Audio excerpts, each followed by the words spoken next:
बड़का समाचार देखे के बाद अब बेरा है खबर छत्तीसा के। अब प्रसिद्ध धार्मिक ग्रंथ के श्री रामचरितमानस श्रीमद् भागवत और पंडवानी के माध्यम ल लेके गांव गांव और समाज धर्म के जोर शोर ले प्रचार प्रसार करैया आज अपन अनोखा अंदाज में दिखिस। देखा रिपोर्ट। ग्राम चेचरपाली के 3 लोगन गांव ला छोड़ के लगभग 5 साल ले घूम घूम के सांस्कृतिक कार्यक्रम और प्रचार प्रसार करत है। एमन समाज में जागरूकता लाए बर प्रचार करत है। मेरा नाम वीर कमल साय है।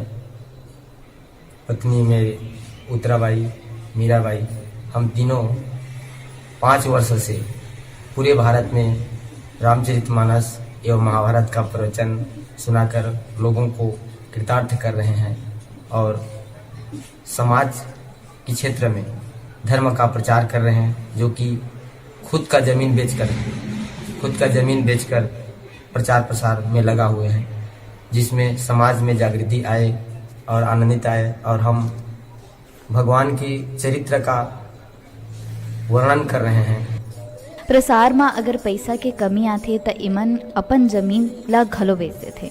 ये मुख्य रूप ले रामचरितमानस श्रीमद् भागवत पंडवानी के प्रवचन के माध्यम ले सांस्कृतिक कार्यक्रम पूरा भारत भर में प्रचार प्रसार करथे।